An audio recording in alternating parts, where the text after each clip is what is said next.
Halo, gimana kabar Anda semua? Bertemu lagi dengan tanpa nama, tapi masih nyari nama. Semoga teman-teman semua dimudahkan segala pengencerotannya. Khusus ini buat suami istri ya. Buat yang jomblo jangan dulu. Mau cerot tapi Anda semua kencing aja masih bengkok. Jadi luruskan terlebih dahulu.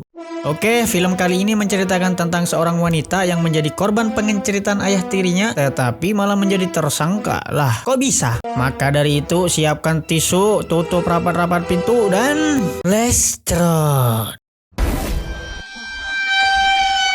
Di pembukaan film, penonton akan disuguhkan dengan adegan seorang perempuan bernama Anna yang sedang asik memetik alat musik bernama cello. Ini anaknya, namun suasana tiba-tiba berubah saat seorang pria tua yang sedang mabuk muncul. Pria itu ternyata adalah ayah tirinya sendiri yang memiliki niat mengerikan untuk menyerang Anna. Dalam ketegangan yang memuncak, Anna berjuang untuk menolak keinginan ayah tirinya tersebut, bahkan dengan keras menendangnya sampai pria itu terpental. Kejadian tak terduga pun terjadi ketika benda tajam secara tidak sengaja menembus gulu alias leher pria itu, mengakibatkan kematian tragis.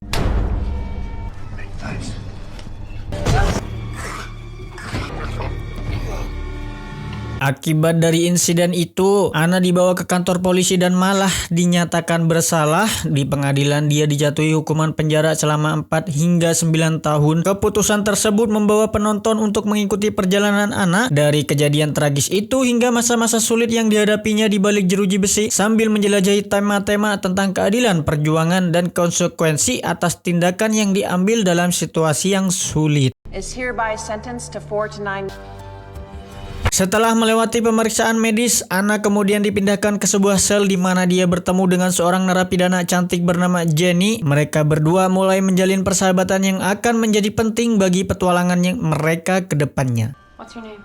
Kini. Singkat alur, suatu siang, Anna dan para narapidana lain diperbolehkan untuk berada di lapangan di mana mereka diberi kesempatan untuk membangun hubungan dengan narapidana lain. Namun situasi berubah tiba-tiba ketika Anna dihadapkan pada Cody, seorang ketua geng di dalam penjara yang tiba-tiba menawarkan Anna untuk bergabung dengan gengnya. Meski Anna tidak ingin memulai masalah pada hari pertamanya di penjara, dia menolak tawaran tersebut yang berujung pada ketegangan di antara mereka. Keputusannya untuk menolak tawaran itu membawa konsekuensi tersendiri, menandai langkah pertamanya di dunia penjara yang sangat keras. Nice to meet you, Anna. Anna diseret ke suatu ruangan oleh geng yang dipimpin oleh si Cody, mengakibatkan siksaan yang membuat tubuhnya dipenuhi dengan memar. Akibat kejadian tersebut, Anna memperoleh perawatan medis dan diberi peringatan oleh perawat penjara untuk tidak menciptakan masalah di dalam penjara. Sementara itu, Jenny, seorang narapidana, memberi dukungan kepada Anna. Welcome. Setelah mendapat perawatan, Anna dipanggil ke ruang kepala penjara yang bernama Frank. Mereka membahas latar belakang Anna, khususnya keahliannya dalam memainkan alat musik bernama cello. Namun tujuan sebenarnya Frank memanggil Anna adalah untuk menawarkan perlindungan dari kekejaman geng yang dipimpin oleh Cody. Syaratnya, Anna harus memenuhi keinginan bejat Frank. Meskipun Anna masih naif, dia dengan tegas menolak tawaran yang tak bermoral tersebut.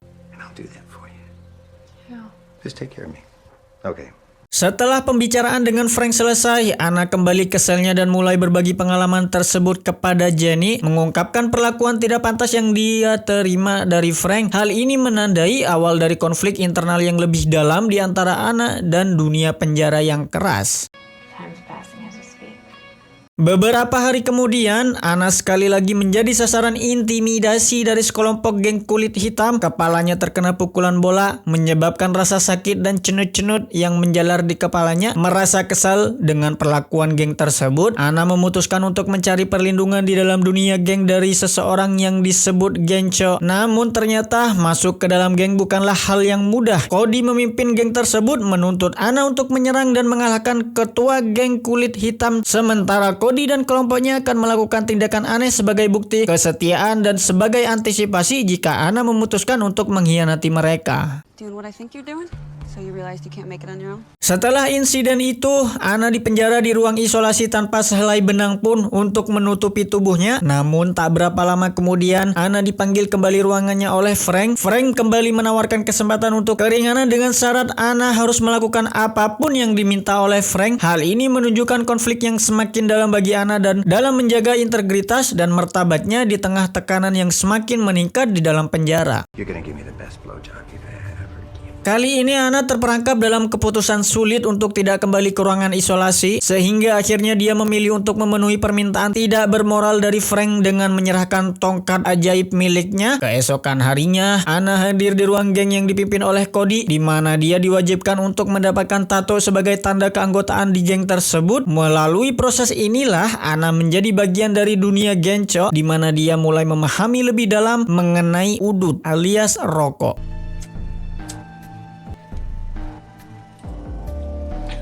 Setelah terlibat di dalam game yang keras itu, Ana kemudian dijenguk oleh ibunya. Namun kehadiran sang ibu tidak membawa kebahagiaan, melainkan pertengkaran. Ternyata ibunya masih meyakini bahwa Ana lah yang bertanggung jawab atas kematian suaminya. Alah bu. Like you were his own daughter.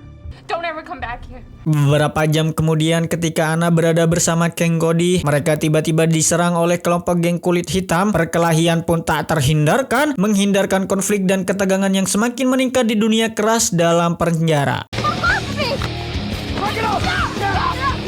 Seiring berlarut-larutnya situasi, Ana terus menghadapi konsekuensi dari perbuatannya dengan Frank, berjuang agar tidak lagi dikucilkan ke dalam ruang isolasi. Hari demi hari, tekanan mental yang terus bertambah dari perlakuan tidak bermoral Frank dan konsumsi obat-obatan semakin membuatnya kehilangan kendali atas dirinya. Pull your pants down.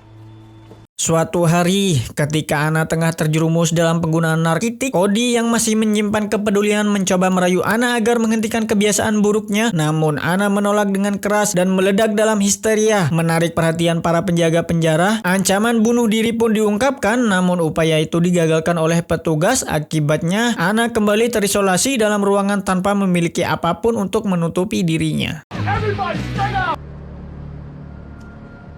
Kondisi mental dan fisik Ana semakin terpukul kali ini, memperlihatkan perjuangannya yang semakin sulit di dalam lingkungan penjara yang keras, sementara perjuangan batinnya semakin dalam-dalam menghadapi tekanan yang tak terelakkan. Dalam kondisi yang sangat tertekan dan putus asa, Ana berusaha melakukan tindakan untuk mencelakai diri sendiri dengan memotong tangannya menggunakan benda tajam. Setelah peristiwa tersebut, Ana pingsan dengan tubuh yang penuh luka, namun beruntung segera ditemukan oleh seorang sipir yang kemudian memberikan pertolongan medis darurat. Keadaan ini memaksa Ana dipindahkan ke ruang khusus bagi narapidana yang memiliki masalah kesehatan mental karena pihak penjara menganggap Ana semakin berbahaya bagi dirinya sendiri. Where am I?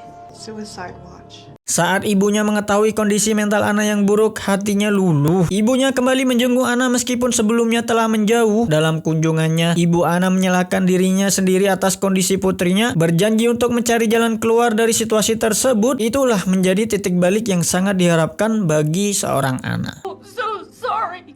I promise. I'll talk to the judge. Namun setelah pertemuan dengan ibunya, Ana kemudian dipanggil oleh Frank lagi untuk memberikan penjelasan atas semua perbuatannya selama berada di ruang isolasi. Dalam situasi yang semakin memuncak di dalam penjara, Ana dihadapkan pada konsekuensi atas tindakannya, memperlihatkan betapa rumitnya situasi yang sedang dia hadapi saat ini. Back into Gen Pop. Namun meskipun Frank memiliki simpati pada Ana, dia menegaskan bahwa kesalahan Ana tidak akan diabaikan. Frank memberi peringatan bahwa jika Ana mengulangi kesalahannya, konsekuensinya akan jauh lebih kejam dari kondisi penjara saat ini. Mendengar ancaman tersebut, Ana mulai merasa ketakutan dan dengan tulus meminta maaf kepada Frank, bersumpah untuk tidak mengulangi kesalahan yang sama. Ana juga memohon agar jarak antara dirinya dan geng yang dipimpin oleh Cody dijaga. Sorry. Setelah pertemuan singkat dengan Frank, Ana kembali ke selnya berusaha untuk berubah, bertekad untuk menjadi lebih baik dan bertekad untuk tidak menciptakan masalah di masa depan. Namun penderitaan Ana belum berakhir karena saat makan siang dia kembali diintimidasi oleh geng yang dipimpin oleh Cody dan geng kulit hitam secara bersamaan. Ternyata ini disebabkan oleh keputusannya untuk keluar dari sindikat geng yang dipimpin oleh Cody. Ana terus diuji oleh dinamika berat di dalam penjara, memperlihatkan betapa sulitnya perubahan dan perjuangan Ana untuk keluar dari lingkaran konflik di dalam penjara tersebut.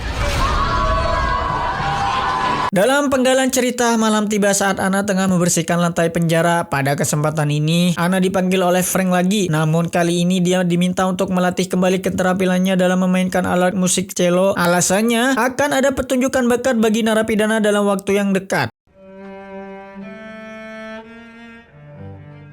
Keesokan harinya, Anna menerima sebuah surat yang berisi ancaman kematian. Tak lama kemudian, Cody berserta rekan-rekannya menyerang Anna dengan kejam. Mereka melukainya menggunakan benda tajam, menggores pipi Anna, bahkan menindas dari tangannya agar Anna tidak bisa lagi memainkan cello. Setelah serangan itu berakhir, Anna kembali dilarikan ke ruang perawatan lagi. Kali ini, Frank langsung memeriksa Anna, menanyakan kronologi kejadian yang menimpa Anna. Anna bersikeras bahwa Cody merupakan dalang di balik serangan tersebut. Namun kebiadaban Frank terlihat saat dia menyentuh pipi Anna di hadapan perawat yang sebelumnya selalu menjadi tempat curhat Anna. If it means anything. Peristiwa ini menunjukkan eskalasi kekerasan di dalam lingkungan penjara dan betapa Anna terus dihadapkan dengan konflik yang semakin memburuk. Maksudnya memburuk, sementara perasaan tak aman dan tekanan dari lingkungan penjara semakin membebani hidupnya. Setelah kunjungan Frank berakhir, saatnya bagi Anna untuk kembali ke selnya. Namun Anna melakukan singgah sebentar di ruangan perawat. Menyadari bahwa perawat tersebut merupakan sosok yang memegang prinsip keadilan, Anna yakin bahwa perawat ini mungkin menjadi satu-satunya orang yang akan mempercayainya. Dan benar saja, ketika Anna dengan berani berbicara dengan perawat tersebut, dia disambut dengan keprihatinan yang tulus, siap untuk mendengarkan cerita Anna. Anna pun mengungkapkan semua yang telah dilakukan oleh Frank terhadapnya. Setelah mendengar cerita dari Anna, perawat tersebut yang bernama Dariana berjanji untuk menggunakan pengaruh kakaknya yang dekat dengan sosok gubernur untuk membongkar kejahatan yang dilakukan oleh sipir penjara terhadap Anna. Namun sayangnya percakapan mereka di ruangan perawat tertangkap oleh kamera CCTV yang ternyata dimonitor oleh si Frank. Frank segera mengutus beberapa anggota geng Cody untuk menghilangkan perawat tersebut, menghapus segala hambatan yang mungkin mencegahnya mendapatkan kembali atas Anna. Situasi semakin tegang dan penuh ancaman, menunjukkan betapa sulitnya mencari keadilan di dalam lingkungan penjara yang keras dan tak terduga. Pada akhirnya, tiba saatnya untuk pertunjukan bakat di dalam penjara. Setelah pertunjukan dari anggota geng yang dipimpin oleh Cody, giliran Anna tampil menunjukkan kepiawaiannya dalam memainkan cello. Penampilannya berhasil memukau para penonton, menghadirkan melodi dan harmonika yang memikat, membuai seluruh hadirin dalam pesona nada yang indah.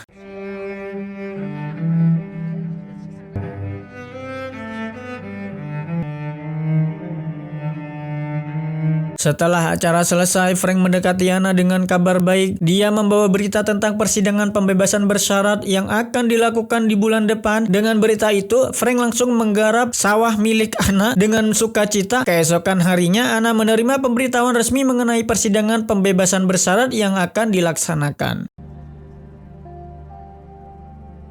Namun teman sekamarnya memperingatkan Anna untuk tidak terlalu percaya pada informasi yang diberikan oleh si Frank. Situasi ini menunjukkan betapa sulitnya untuk menentukan siapa yang bisa dipercaya di dalam lingkungan yang keras dan penuh intrik di penjara ini. Setelah mendengar nasihat tersebut, Anna segera mulai merencanakan langkah-langkah antisipasi untuk menghadapi berbagai kemungkinan di persidangan mendatang. Dia kemudian mendatangi Cody, meminta bantuan untuk mengungkap kebenaran tentang Frank. Meskipun terjadi sedikit ketegangan di antara mereka, namun akhirnya Cody setuju untuk membantu Anna. Cody memberikan ponsel kepada Anna agar dia bisa merekam tindakan tidak bermoral yang dilakukan Frank, terutama saat dia sedang bekerja. Sure you wanna do this?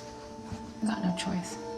Setelah persiapan selesai, Anna masuk ke ruangan Frank untuk melakukan konfrontasi terakhir dengan Frank. Frank mengungkapkan bahwa ini akan menjadi pertemuan terakhir mereka karena Anna kemungkinan akan segera bebas dari penjara, sehingga membuatnya merasa terasingkan. Dengan kamera yang sudah disiapkan, Anna mengikuti keinginan Frank dan merekam aksi tidak bermoral yang terjadi, alias ngencerit.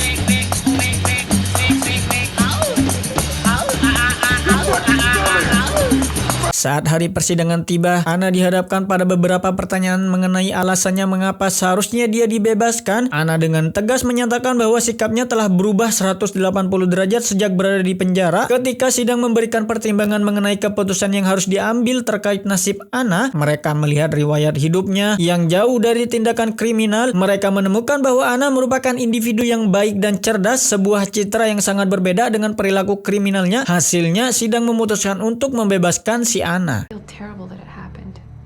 Namun saat giliran Frank untuk berbicara, dia menegaskan bahwa Anna tidak seharusnya diberi pembebasan bersyarat lebih awal. Frank mengklaim bahwa Anna perlu dibina terlebih dahulu atas kasus yang terjadi salah 1 tahun sebelumnya. Pendapat Frank itu membuat kepala penjara ragu sehingga membatalkan keputusan untuk membebaskan Anna kembali. Unfortunately, she has a real problem with authority.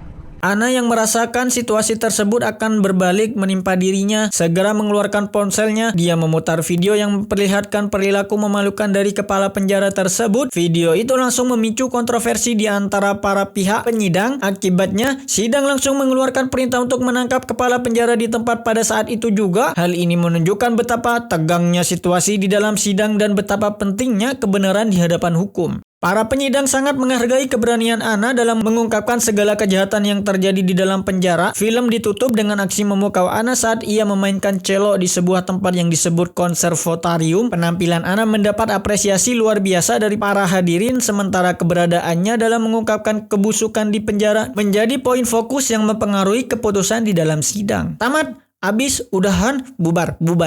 Seperti biasa, sebelum bubar, saya akan memberi suatu hikmah yang didapat dari film ini untuk teman-teman, yaitu jangan ngecrot sembarangan. Bubar.